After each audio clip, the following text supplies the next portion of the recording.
7:13 now this morning. Today is the day that we're going to find out who will be running on the Democratic ticket as vice president with Kamala Harris.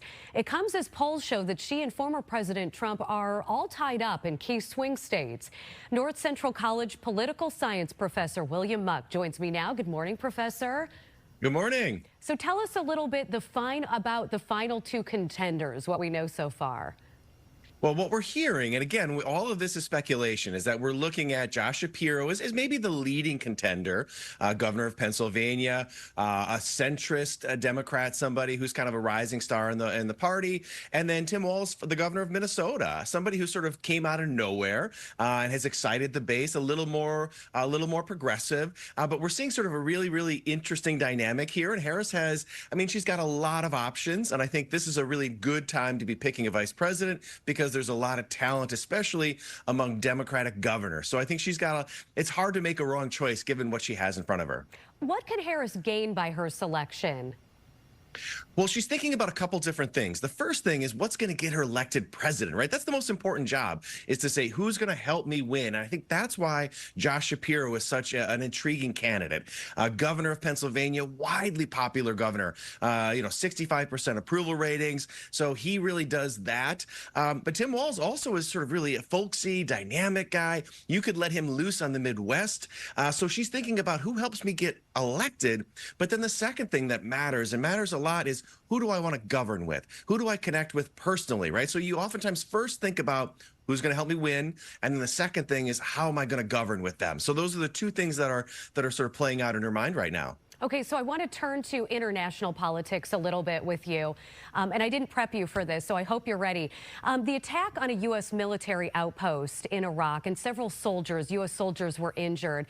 This is the 219th attack on U.S. troops, allegedly by Iran-backed proxies since early October. How does this reflect on the Biden-Harris administration? Well, it's an interesting dynamic, and it's sort of a growing storm, right? So this has been a long-standing practice that goes back many years, where Iran does not directly confront the United States, but through proxy forces, and sort of they are slowly nibbling at you. And then the question, if you're the United States, is how do you respond? Do you respond heavy-handed, or do you sort of respond in accord, right? And so it's a challenge both for Joe Biden, who's got to think about how do I respond without escalating, but then also for Kamala Harris, right? So she's running for president, but also trying to define herself. So these little incidents become very difficult to manage, because you're thinking both about what's in the national security interest of the United States, but also how is that going to play politically. So Iran makes this really difficult, and I wouldn't be surprised if we see more action out of Iran in the next couple days, especially as it relates to Israel, and that will dramatically impact the U.S. presidential race as well. So it just gets really complicated for everybody involved. Okay, last question for you here, because this is all we're thinking about with our 401ks and our stocks. Markets tanked yesterday worldwide.